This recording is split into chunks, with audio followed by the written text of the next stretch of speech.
BA ಮೊದಲ semester ಎಲ್ಲ ವಿದ್ಯಾರ್ಥಿಗಳಿಗೆ ಈ ಒಂದು ವಿಡಿಯೋಗೆ ಪ್ರೀತಿಯ ಸ್ವಾಗತ. ಇವತ್ತಿನ ಒಂದು ವಿಡಿಯೋದಲ್ಲಿ ನಾವು ಕನ್ನಡ ವಿಷಯದ ಅಧ್ಯಾಯ 9 ದೋಸೆ ವಿ ಸೀತಾರಾಮಯ್ಯನವರು ಬರೆದಿರ್ತಕ್ಕಂತಹ ಈ ದೋಸೆ ಅಧ್ಯಾಯದ ಕುರಿತು ಭಾಗ 3 ವಿಡಿಯೋ ಇದಾಗಿದೆ. ಭಾಗ 2 ವಿಡಿಯೋಗಳಲ್ಲಿ ನಾವು ಈ ಅಧ್ಯಾಯದ ಪ್ರಬಂಧ ರೂಪದ ಪ್ರಶ್ನೋತ್ತರಗಳು, ಟಿಪ್ಪಣಿ ಭಾಗ, ಕೃತಿಕರ್ತ್ಯ ಪರಿಚಯವನ್ನು ಸ್ವಾರಸ್ಯಪೂರ್ಣವಾಗಿ ಡಿಸ್ಕಷನ್ ಮಾಡಲಾಗಿದ್ದು, ಮತ್ತು ಇವತ್ತಿನ ಕ್ಲಾಸ್ನಲ್ಲಿ ನಾವು ಎಕ್ಸಾಮ್ ಪರ್ಪಸ್ ಆಗಿ ಸಂಬಂಧಪಟ್ಟಂತಹ ಸಂದರ್ಭದೊಡನೆ ಸ್ಪಷ್ಟೀಕರಣದ ಪ್ರಶ್ನೋತ್ತರಗಳನ್ನು ಇವತ್ತಿನ ಕ್ಲಾಸ್ನಲ್ಲಿ ಡಿಸ್ಕಷನ್ ಮಾಡುವಂತ ಹೇಳ್ತಾ ಇವತ್ತಿನ ಕ್ಲಾಸ್ನ ಸ್ಟಾರ್ಟ್ ಮಾಡೋಣ. ಬನ್ನಿ.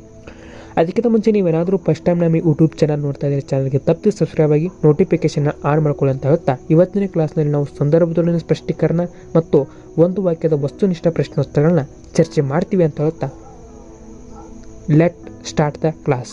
ಮೊದಲಿಗೆ ಸಂದರ್ಭದೊಡನೆ ಸ್ಪಷ್ಟೀಕರಣದ ಪ್ರಶ್ನೋತ್ತರಗಳಲ್ಲಿ ಪ್ರಶ್ನೆ ನಂಬರ್ 1, ಸ್ವರ್ಗಕ್ಕೆ ಕಿಚ್ಚು ಹಚ್ಚಂದ ಸರ್ವಜ್ಞ. ಸಂದರ್ಭ: ಪ್ರಸ್ತುತ ವಾಕ್ಯವನ್ನು ವಿ ಸೀತಾರಾಮಯ್ಯನವರ ದೋಸೆ ಪ್ರಬಂಧದಿಂದ ಆಯ್ದುಕೊಳ್ಳಲಾಗಿದೆ.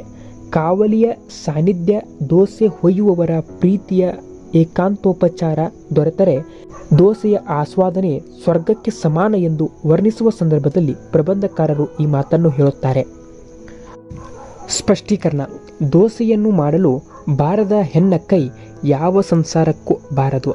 ಆದರೆ ದೋಸೆ ಮಾಡುವುದನ್ನು ಕಲಿತ ಹೆಣ್ಣಿಗೆ ಅದರ ಸಾಂಬಾರ, ಸಾಧನೆ, ರೂಪ, ಬಡಿಸೋ ಗುಣ ಗೊತ್ತು. ಕಾವಳಿ, ಕಾವು, ಹೊಯ್ದ ಪಾಕ ಗೊತ್ತು. ಒಂದೇ ಸಮವಾಗಿ ಹಿಟ್ಟು ಕಲಿಸಿಕೊಂಡು ಗಂಟಿಲ್ಲದೆ ಕಲ್ಲು, ಕರಟೆ, ಇದ್ದಿಲು ಪುಡಿ ಸೇರದೆ ಒಂದೊಂದಕ್ಕೆ ಎಷ್ಟು ಬೇಕೋ ಅಷ್ಟಷ್ಟನ್ನೇ ಅಳತೆಯ ಸೌಟಿನಲ್ಲಿ ಕಾವಲಿಗೆ ಹಾಕಿ ಬರೆದು ವಿಷ್ಣು ಚಕ್ರದ ಸೂರ್ಯಚಂದ್ರರ ವರ್ತುಲತೆಯನ್ನು ಧಿಕ್ಕರಿಸುವಂತೆ ತೆಳ್ಳಗೆ ನಿಮಿಷ್ಟವನ್ನು ಅನುಸರಿಸಿ ದೋಸೆ ಹುಯ್ದು ಗುರುತವೆಂದರೆ ಗುರುತವನ್ನೇ ಎರೆದು ತಿರುವಿ ಹಾಕಿ ತಿರುಗಿ ಗುರುತವೆಂದು ಎಳೆಗೆಂಪಗೆ ಅದನ್ನು ಬೇಯಿಸಿ ಒಂದೆರಡು ಒಳ್ಳೆಯ ಮಾತಾಡಿ ನಿಮಗೆ, ತಮ್ಮನಿಗೆ, ಮಕ್ಕಳಿಗೆ ಆಕೆ ಕೊಡುವಾಗ ಕಾವಲಿಯ ಆ ಸಾನ್ನಿಧ್ಯ, ಹುಯ್ಯುವವರ ಆ ಪ್ರೀತಿಯ ಏಕಾಂತೋಪಚಾರ ದೊರೆತರೆ ಸರ್ವಜ್ಞ ಹೇಳುವಂತೆ ಸ್ವರ್ಗಕ್ಕೆ ಕಿಚ್ಚು ಹಚ್ಚಬೇಕಷ್ಟೇ. ಇದನ್ನು ವಿವರಿಸುತ್ತಾ ಪ್ರಬಂಧಕಾರರು ಈ ಮೇಲಿನಂತೆ ಹೇಳುತ್ತಾರೆ ಎಂಬುದು ಉತ್ತರವಾಗಿದೆ. ಪ್ರಶ್ನೆ ನಂಬರ್ 2, ದಿನ ದಿನಕ್ಕೆ ನಮ್ಮ ಬದುಕು ಬಿಗಡಾಯಿಸುತ್ತಿದೆ. ಸಂದರ್ಭ: ಪ್ರಸ್ತುತ ವಾಕ್ಯವನ್ನು ವಿ ಸೀತಾರಾಮಯ್ಯನವರ ದೋಸೆ ಪ್ರಬಂಧದಿಂದ ಆಯ್ದುಕೊಳ್ಳಲಾಗಿದೆ. ನಿಶ್ಚಿಂತೆಯಿಂದ ಒಳಗೆ ಕುಳಿತು ದೋಸೆ ತಿನ್ನುವುದಕ್ಕೆ ಆಗದ ಇಂದಿನ ಸ್ಥಿತಿಯನ್ನು ವಿವರಿಸುವ ಸಂದರ್ಭದಲ್ಲಿ ಪ್ರಬಂಧಕಾರರು ಈ ಮಾತನ್ನು ಹೇಳುತ್ತಾರೆ. ಸ್ಪಷ್ಟೀಕರಣ: ಇಂದಿನ ಆಧುನಿಕ ಯುಗದ ಅವಘಡದಲ್ಲಿ ನಿಶ್ಚಿಂತೆಯಿಂದ ಒಳಗೆ ಕುಳಿತು ದೋಸೆ ತಿನ್ನುವುದಕ್ಕೆ ಪ್ರಶಸ್ತವಾದ ವಾತಾವರಣ ಒದಗಿ ಬರುತ್ತಿಲ್ಲ. ಹಿಂದೆ ಪ್ರಬಂಧಕಾರರ ಕಾಲದಲ್ಲಿ ಹಾಗಿರಲಿಲ್ಲ. ಅವರ ಕಾಲದಲ್ಲಿ ಒಳಗೆ ಕುಳಿತು ದೋಸೆ ತಿನ್ನಲು ಸಾಕಷ್ಟು ಅನುಕೂಲವಾದ ವಾತಾವರಣವಿತ್ತು. ಹೊರಗೆ ಹೆಚ್ಚು ದುಡಿಯುತ್ತಿರಲಿಲ್ಲ. ಈಚೆರಿಗೆ ಬೇಕಾದಾಗ ಬೇಕಾದಷ್ಟು ಮಾತ್ರ ಹೋಗಿ ಬರುವುದಾಗಿದ್ದ ಕಾಲ. ಆದರೆ ಇಂದು ದಿನದಿಂದ ದಿನಕ್ಕೆ ಬದುಕು ಬಿಗಡಾಯಿಸುತ್ತಿದೆ. ನಾವು ಯಾವ ಸುಖ, ಶಾಂತಿ, ಸಮಾಧಾನ, ಉಪಚಾರ, ಊಟ, ಮರ್ಯಾದೆ, ಶಾಂತಿಗಳಿಗೆ ದುಡಿಯುತ್ತೇವೆಯೋ ಅವುಗಳನ್ನು ಪಡೆಯುವುದಕ್ಕೆ ಇಂದು ಸಮಯವೇ ಇಲ್ಲ. ಹೀಗಿರುವಾಗ ಇನ್ನು ಒಳಗೆ ಕುಳಿತು ದೋಸೆ ತಿನ್ನುವುದು ದೂರದ ಮಾತೇ ಸರಿ. ಪ್ರಬಂಧಕಾರರು ಇದನ್ನು ವಿವರಿಸುತ್ತಾ ಈ ಮೇಲಿನಂತೆ ಹೇಳುತ್ತಾರೆ ಎಂಬುದು ಉತ್ತರವಾಗಿತ್ತು. ಇಷ್ಟು ಸಂದರ್ಭದೊಡನೆ ಸ್ಪಷ್ಟೀಕರಣದ 2 ಪ್ರಶ್ನೆಗಳಿಗೆ ಸ್ವಾರಸ್ಯವಾದಂಥ ಉತ್ತರವಾಗಿದ್ದವು.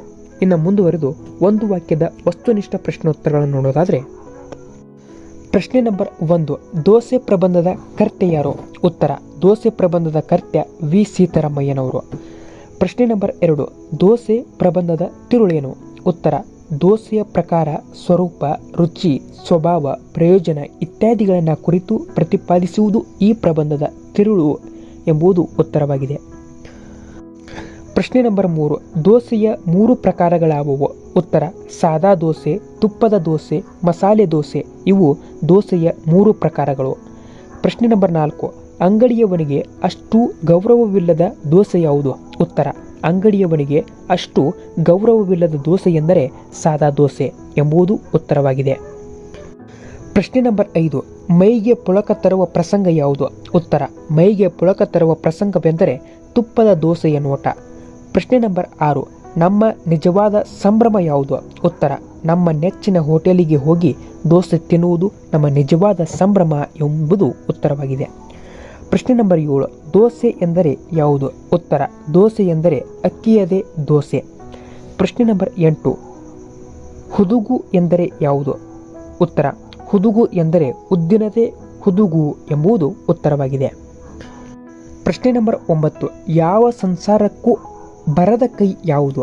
ಉತ್ತರ, ದೋಸೆಯನ್ನು ಮಾಡಲು ಬಾರದ ಹೆಣ್ಣ ಕೈ ಯಾವ ಸಂಸಾರಕ್ಕೂ ಬರದ ಕೈ. ಪ್ರಶ್ನೆ ನಂಬರ್ 10, ಪ್ರಬಂಧಕಾರರು ಯಾವ ಮಸಾಲೆ ತಿನ್ನಲು ಸಿದ್ಧ?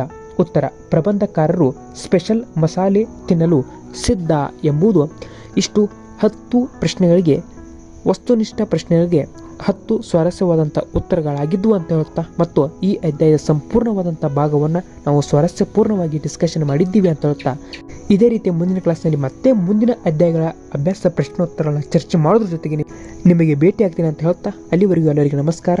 ಜೈ ಹಿಂದ್, ಜೈ ಕರ್ನಾಟಕ ಮಾತೆ.